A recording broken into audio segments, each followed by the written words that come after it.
Hello SGD, Sacred Geometry Decoded, and this will be episode 7 in this look at Borobudur and how it applies to different cultures across time. Now, when we do, one of the essences of architecture, well, geometry, but it's also what is a unit of measure that you define your building as. This is a very important theme, whether it's the Parthenon or the pyramids, it's essential. Now, there have been quite a bit of research into this, and what they're suggesting is that the unit of measure used to design Borobudur was the thala, or tailor. I'm not exactly sure pronunciation, I'll just call it thala for now. And this is one of the heads from one of the statues, Buddha statues there, and the thala is from the hairline to the chin. Now this will connect to the Greco Buddhist influence and will cross. Where did the Greeks and Romans learn from? From the Persians, from the Babylonians, from the Egyptians. They did not pop up out of nowhere, and that's why Greek and Roman documents are so vital in actually understanding previous civilizations, because they were not only much closer, but they were essentially the direct heirs of this earlier civilization. And it's a shame, but Greek and Roman records and architecture doesn't get included because it's so well documented it will bust the narrative open. But anyway, what is so from the forehead, from the hairline to the chin, that's 1/10 of the height of the human body.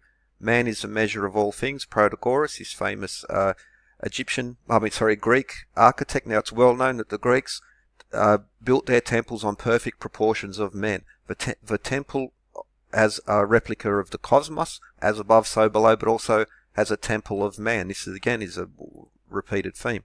Now, what is that? How does this bring us to Leonardo Davinci? Well, this famous drawing of his, Vitruvian Man.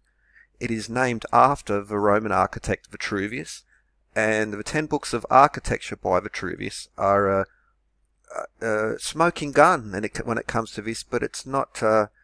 It's not well liked. Now, on symmetry in temples and on the human body. The design of a temple depends on symmetry, the principles of which must be most carefully observed by the architect. They are due to proportion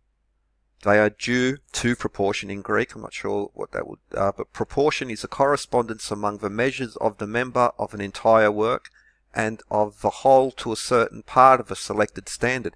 As above, so below. The macrocosm and the microcosm. The small describes the large, and the large describes the small.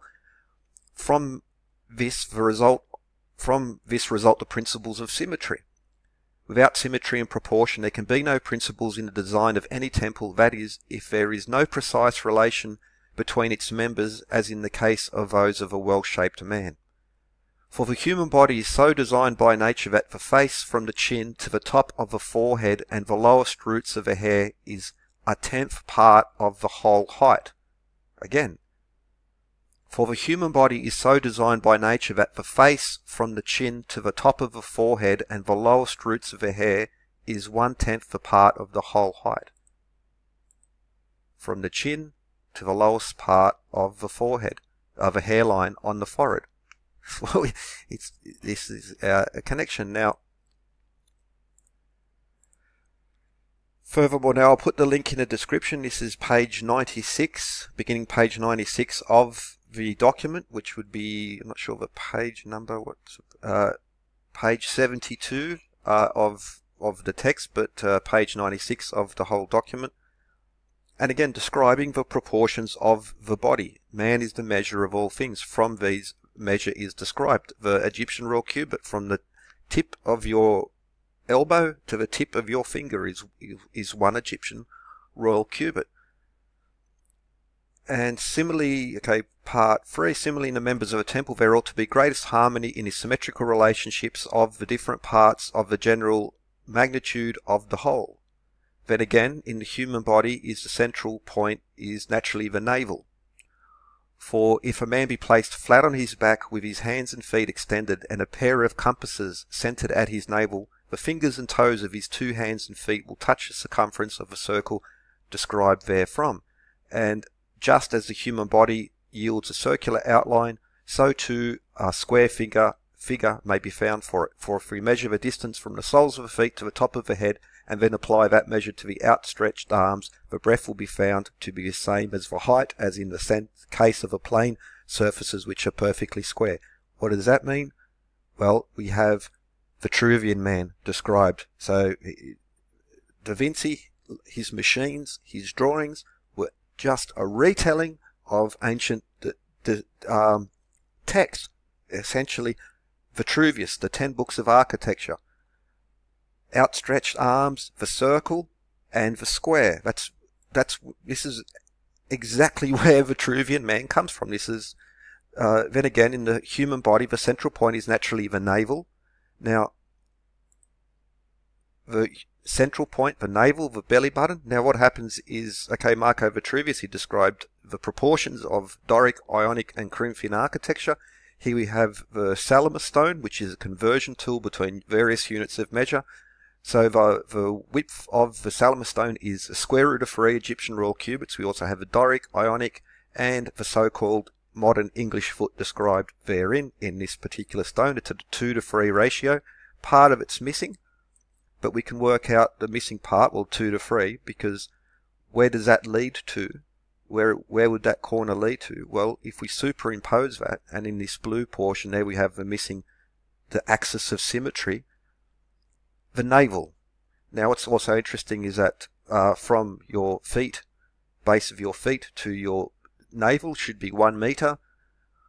Then to the rest, to the top, from your navel to the top of your head, it should be 1 Egyptian royal cubit plus 1 foot. 6 foot. The meter plus the cubit plus the foot equals 6 feet. And this is, now it's interesting that this Vitruvian man also matches a Salamis stone, how these points all join and describe the parts, where described very, like literally here in this document. If you, the Greeks, Romans learnt from earlier civilizations. They describe the proportions, they describe the temple proportions and the principles of temple building. We can literally measure it in ancient older civilizations. They also, in Vitruvius, he also describes the machines for lifting. He describes the principles of timber and stone and how they should be used for and how to work with them, and where and how they should be used in the temple. Beautifully fits with older civilizations. Vitruvius, the Greeks, were much closer to the ancient Egyptians and Sumerians than what we were. They're part of the same tradition.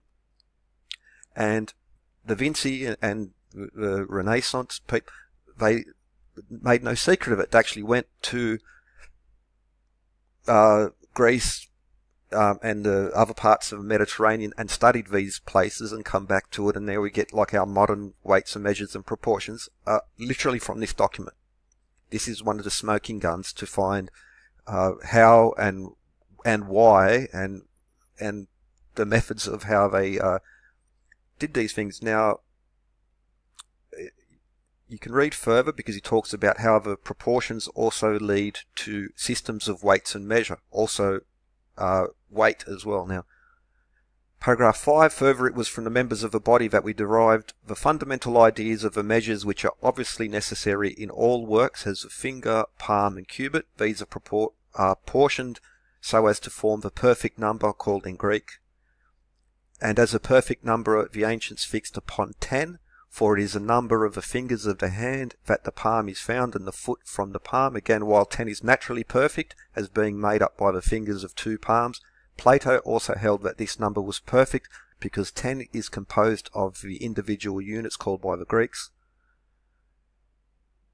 But as soon as 11 or 12 is reached, the numbers being excessive cannot be perfect until they come to 10 for the second time. Nice link in there. It's pointing anyway. The component parts of a number of the individual parts. The mathematician, however, maintaining a different view, have said that the perfect number is 6 because this number is composed of the integral parts which are suited numerically to their method of reckoning. Thus, 1 is 1/6, 2 is 1/3, 3 is 1/2, 4 is 2/3, as they call it, 5s and 5/6, and 6 is a perfect number. Now that leads to music theory.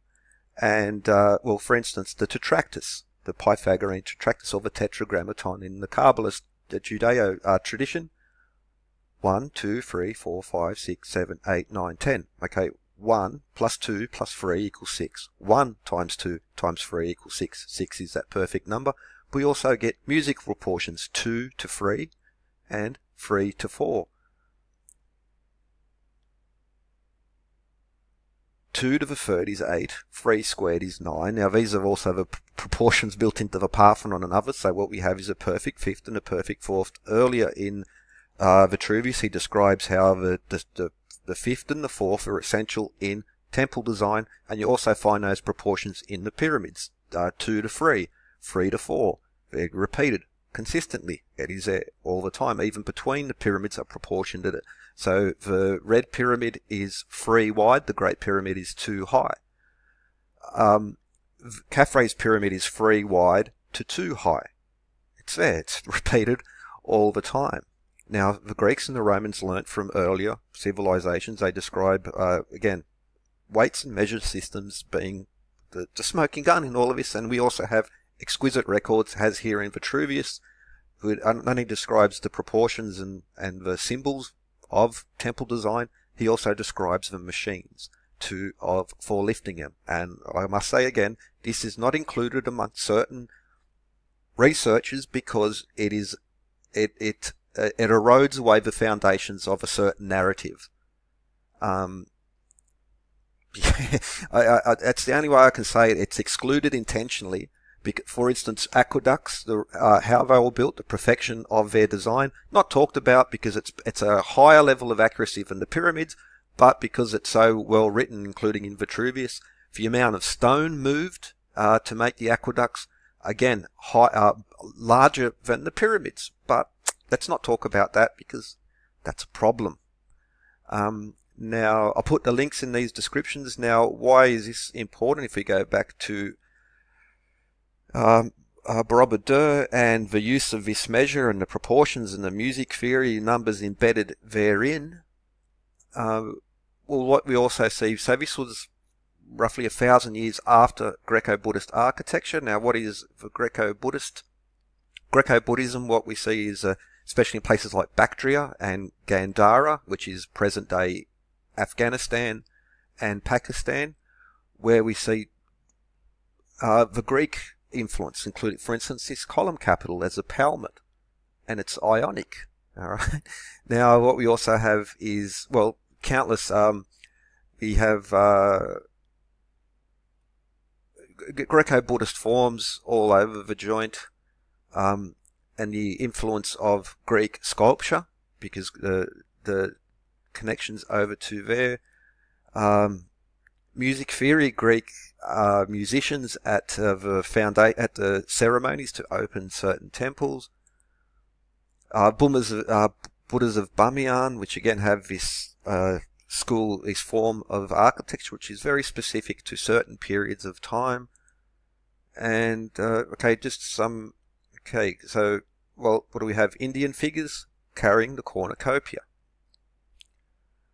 Sirkap Temple, which has Corinthian architecture amongst other classic Greek forms. And also in Gandhara, Bactria, Kushan Empire, what do we have? Corinthian columns, including the acanthus leaf, but with Buddhas in the center. So what we see is this exchange of knowledge back and forth, just as Greek math and geometry seems to have been influenced by Vedic traditions, and Sumerian cross-Vedic to Mohenjo-Daro, these type of places. We literally, it's there to be seen, and well, just countless forms and the connections between them. What you find is even Atlas holding up the world. You can find this in Gandhara and in Bactria. And nearly time, okay, but this document, Vitruvius, 10 Books of Architecture, it's essential. It really is written down there, not just the why, but also the how, including the machines, but also the astrology, astronomy, the importance and meaning of water, why certain temples have a female as opposed to others have a male aspect, their placement within the city plan, all connected, drawn, the numbers, the systems of measure. It really is all there. This is a smoking gun. but it's just not spoken about. Anyway, have a good one.